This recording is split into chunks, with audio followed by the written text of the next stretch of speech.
지난주에는 제가 펀치넬로로 이 자리에 섰었습니다. 근데 오늘은 하나님의 말씀을 대언한 자리에 저는 온전히 숨겨지고 오직 하나님 말씀만 드러나길 원합니다. 아멘. 네.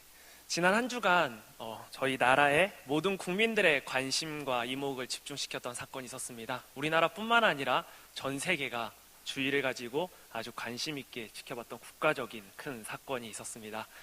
무슨 일이었죠? 네, 대선이 있었습니다. 어떻게 소중한 한 표로 자신들의 목소리를 다 피력하셨습니까? 대통령이 탄핵된 이후로 처음 열리는 보궐선거였던 만큼 많은 국민들의 관심이 집중되었던 것 같습니다. 그만큼 많은 국민들도 이번 기회에 정치에 대한 관심도 많이 갖게 되었습니다. 저도 정치에 사실 지금도 잘 알지 못합니다. 근데 크게 관심이 많지 않았던 제게도 이번 사건을 통해서 정치에 더욱더 많은 관심을 갖게 되었습니다. 오늘은 성도님들과 함께 정치에 대해서 말씀을 나누고자 합니다. 걱정하시는 분들이 많이 계실 텐데요.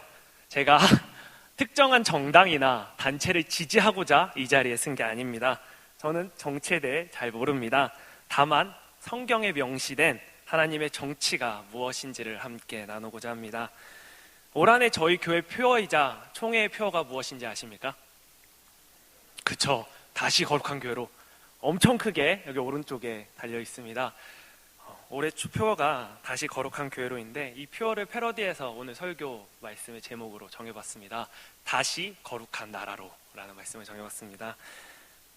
하나님께서 그 부르신 백성들에게 명령하신 삶은 거룩한 삶입니다. 거룩한 삶이 그렇다면 무엇일까요? 교회에서 말씀 보고 성경 읽고 기도하고 충성되게 봉사하는 삶, 이 역시도 거룩한 삶입니다. 하지만 저희가 삶 속에서 나타내는 삶도 거룩한 삶입니다. 레위기 19장에 하나님께서는 내가 거룩하니 너희도 거룩하라 라고 거룩에 대해서 쭉 말씀하십니다. 19장 9절로 10절에 보면은 추수한 곡식에 대한 수확에 대한 거룩에 대해서 말씀하십니다. 너희는 곡식을 수확할 때 땅에 떨어진 것을 줍지 마라. 그것을 가난한 자와 거류민들을 위해서 남겨둬라 라고 말씀하십니다. 이것을 19장 9절에서 10절에 이런 남겨두는 행위를 자선이나 동정이란 말로 표현하지 않습니다. 이것을 거룩이라고 표현하고 있습니다. 그리고 15절로 16절에 재판에 대해서 말씀하십니다.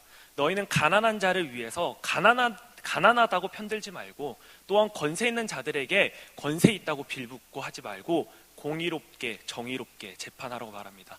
이것을 거룩하다고 말씀하십니다. 개인의 경건, 신앙생활만이 거룩한 것이 아니라 이 땅에 하나님의 공의와 정의를 실현하는 것이 바로 거룩한 삶입니다. 하나님께서 그들의 백성에게 요구하시는 삶이 바로 거룩한 삶인 것입니다. 정치 역시 마찬가지라고 생각합니다. 정치적 지도자들이 그리스도이면 좋겠지만 그것보다 더욱 중요한 것은 정치 지도자들이 하나님을 두려워하고 이 땅에 하나님의 공의와 정의를 드러내는 정치가 바로 하나님의 정치라고 생각을 합니다. 오늘 저희가 읽은 본문인 시편 72편과 예레미야 22장은 왕에게 요구되는 덕목들에 대한 말씀입니다. 시편 72편은 왕이 즉위할 때, 즉위식 때 불렀던 찬양시가 오늘 저희가 읽었던 시편 72편의 말씀이고요.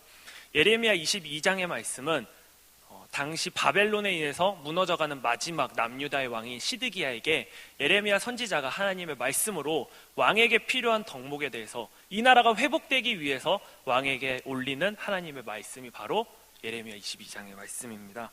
이런 배경을 생각하고 오늘의 본문인 시편 72편과 예레미야의 말씀을 다시 한번 읽었으면 좋겠습니다. 네, 시편 72편 1절로 4절의 말씀을 함께 읽도록 하겠습니다. 네, 시편 72편 1절로 4절입니다. 시작. 하나님이여 주의 판단력을 왕에게 주시고 주의 공의를 왕의 아들에게 주소서. 그가 주의 백성을 공의로 재판하며 주의 가난한 자를 정의로 재판하리니 의로 말미암아 산들이 백성에게 평강을 주며 작은 산들도 그리하리로다. 그가 가난한 백성의 억울함을 풀어주며 궁핍한 자의 자손을 구원하며 압박하는 자를 꺾으리로다. 아멘. 예레미야 22장 3절로 5절의 말씀 읽도록 하겠습니다. 예레미야 22장 3절로 5절의 말씀 읽도록 하겠습니다. 여호와께서 이와 같이 말씀하시되 너희가 정의와 공의를 행하여 탈취당한 자를 압박하는 자의 손에서 건지고 이방인과 고아와 과부를 압제하거나 학대하지 말며 이곳에서 무죄한 피를 흘리지 말라. 너희가 참으로 이 말을 준행하면 다윗의 왕위에 앉을 왕들과 신하들과 백성이 병거와 말을 타고 이 집 문으로 들어오게 되리라. 그러나 너희가 이 말을 듣지 아니하면 내가 나를 두고 맹세하노니 이 집이 황폐하리라. 여호와의 말씀이니라. 아멘. 함께 읽은 이 두 말씀에 공통적으로 나오는 내용이 있습니다. 그것은 바로 가난한 자를 압제하지 말고 탈취당하는 자를 압박자로부터 건져내고 이방인과 고아와 과부와 약자들의 편에 서서 그들을 도우며 억울한 피가 흘리지 않게 하라라고 말씀하십니다. 이것이 여호와를 아는 것이며 이것이 여호와를 기쁘시게 하는 일이라고 말씀하십니다. 다시 말해 하나님의 공의와 정의를 바로 세우는 것, 이것이 하나님을 경외하는 것이며 하나님께 순종하는 삶이며 바로 거룩한 삶이라고 말씀하고 있습니다. 이사야서 1장에서도 이렇게 말씀하십니다. 백성들에게 너희는 그런 순양, 재물들 갖고 오지 말라고 하십니다. 이 땅 밟고 예배도 드리지 말라고 이스라엘 백성에게 말씀하십니다. 왜 그런 줄 아십니까? 그들이 바알 신당에 쪼르르 가서 우상을 숭배한 것이 아닙니다. 그 땅에 정의가 무너진 것을 보고 하나님께서 진노하셨습니다. 이사야서 1장 21절로 23절을 제가 읽어도록 하겠습니다. 신실하던 성읍이 어찌하여 창기가 되었는고 정의가 거기에 충만하였고 공의가 그 가운데 거하였더니 이제는 살인자들 뿐이로다. 내 은은 찌꺼기가 되었고 내 포도주에는 물이 섞였도다. 내 고관들은 패역하여 도둑과 짝하며 다 뇌물을 사랑하며 예물을 구하며 고아를 위하여 신원하지 아니하며 과부의 송사를 수리하지 아니한도다. 아멘. 신실하던 성읍은 정의와 공의가 살아있는 성읍이었습니다. 그리고 죄로 가득한 성읍은 정의와 공의가 무너진 도둑을 사랑하고 뇌물을 사랑하고 고아와 과부들의 신원을 회복하지 않는 사회였습니다. 하나님의 거룩한 백성으로서의 삶은 하나님을 경외하는 삶밖에 없습니다. 그리고 그것은 정의를 행하는 삶으로 드러나게 되어 있습니다. 물론 안식일을 거룩하게 지키고 말씀으로 기도하며 영적으로 깨어있는 삶 역시 거룩한 삶입니다. 중요합니다. 하지만 우리는 이것만 행하면 반쪽짜리 거룩에 불과합니다.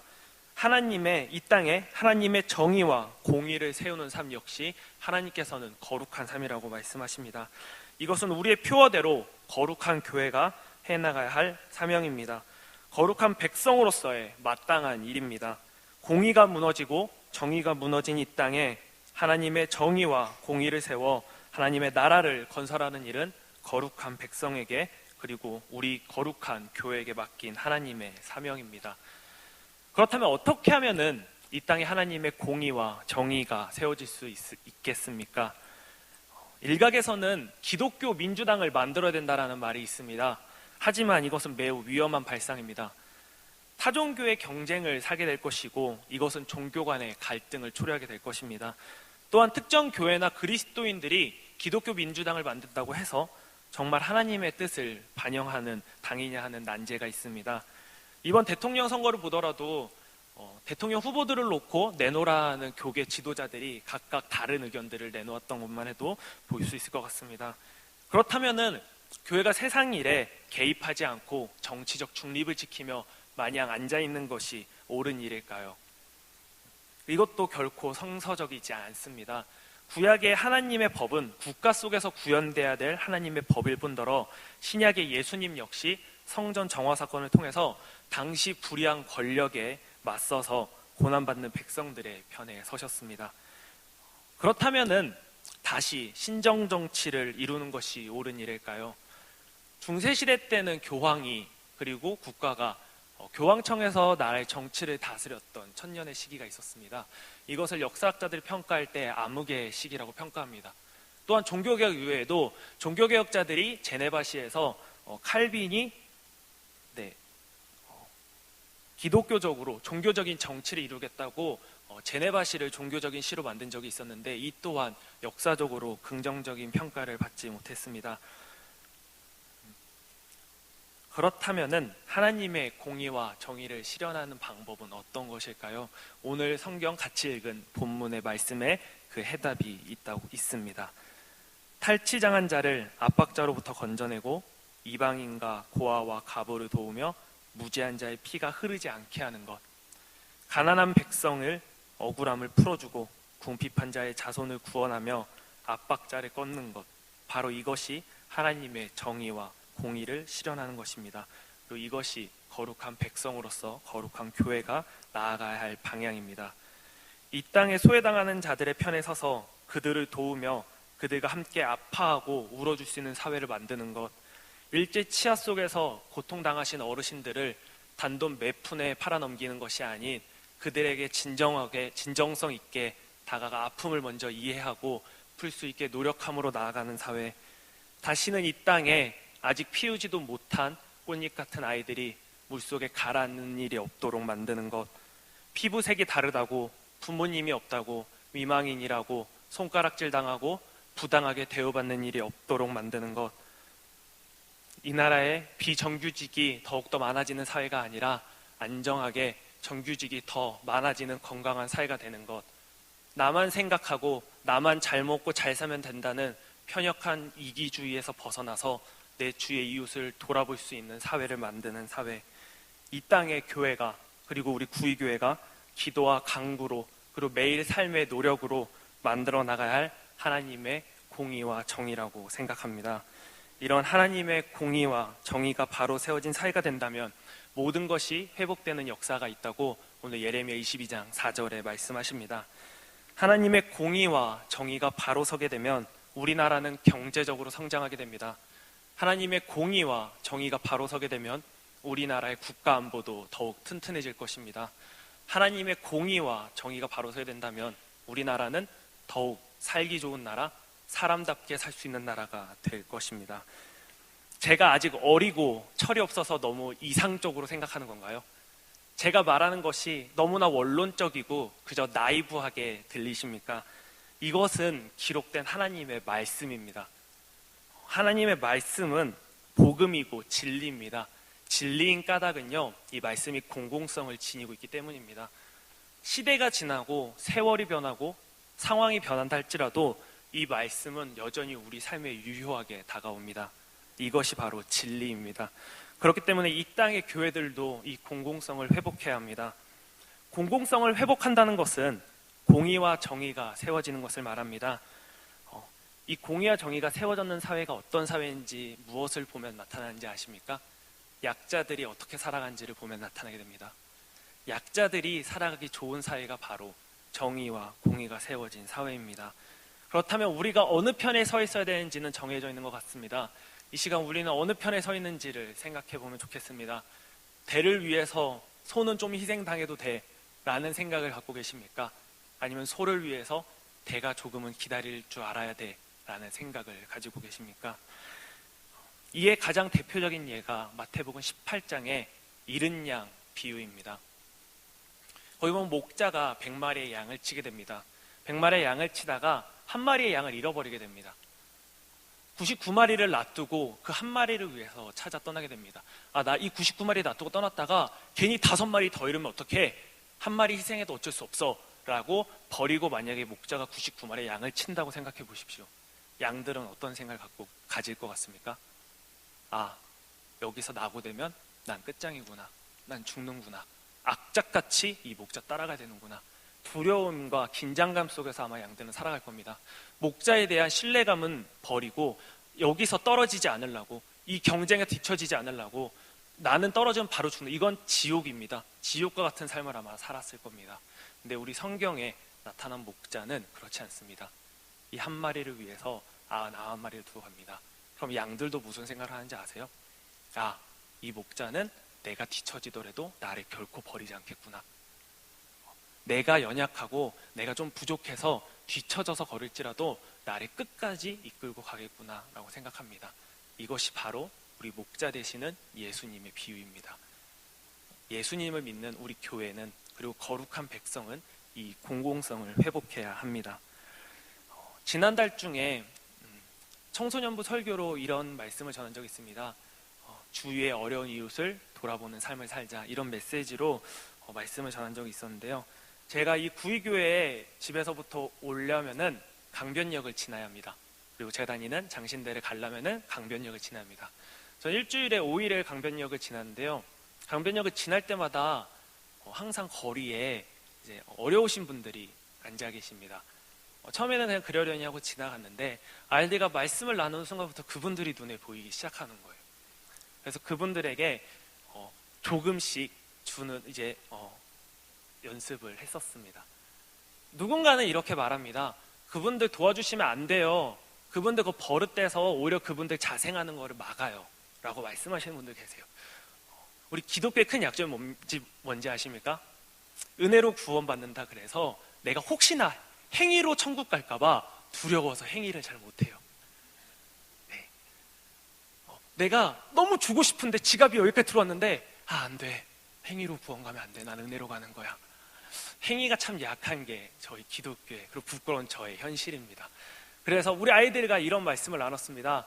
우리 조금만, 우리 용돈, 너네들 용돈 정말 조금 받는 거 아는데 그 중에서 단돈 100원이라도 좋아, 조금만 한번 내보는 훈련 할까? 너희가 커서 나중에 연봉 3천, 5천을 받는다고 해서 통 크게 남들을 도울 수 있을 것 같니? 지금부터 실천하지 않으면은 절대 연봉 억을 벌어도 남을 돕지 못합니다. 우리 마음 가운데 얼마나 주위의 어려운 자를 돌아보고 그들에게 공의와 정의를 베풀고 선을 베푸는지를 돌아보았으면 좋겠습니다. 이 나라의 대통령이 선출되었습니다. 저희 구의교회도 이 대선을 놓고 그리고 어려운 이 국제정세 속에서 참 나라를 위해서, 이 민족의 지도자를 위해서 기도를 많이 했습니다. 이 나라의 지도자와 총리 내각들도 많이들 임명되고 있는데 많은 기도가 필요할 것 같습니다. 이 나라의 지도자들이 하나님의 공의와 정의로 이 나라를 다스리는 지도자들이 되게 해달라고, 이 나라를 하나님의 거룩한 나라로 이끄는 지혜를 달라고 많이 기도해야 될 것 같습니다. 우리의 삶도 마찬가지인 것 같습니다. 우리의 삶의 각자 자리에서 내 주위에 고아와 가부와 어려운 자들은 없는지 돌아보고 그들에게 하나님의 사랑을 전하는 저와 여러분이 되었으면 좋겠습니다. 우리 구의교회도 사랑의 식탁이라는 것이 있는 걸로 압니다. 되게 오래된 걸로 아는데요. 어려우신 분들에게 식사를 대접하는 겁니다. 정말 듣고 되게 놀랐습니다. 학교에서 신대원에 다니고 있지만 주위에 많은 교회들이 생각보다 안 믿는 사람들에게 전하는 봉사가 되게 적어요. 교회 프로그램들이. 믿는 사람, 믿는 전도 이런 것들은 많지만 안 믿는 사람들을 대상으로 한 프로그램은 참 적은데 저희 구의교회는 그런 거 참 건강한 것 같습니다. 저희 구의교회 프로그램뿐만 아니라 저희들의 삶의 자리에서도 이 나라에 그리고 우리 사회에 하나님의 정의와 공의를 세우는 삶을 살기를 주님의 이름으로 기원합니다. 네.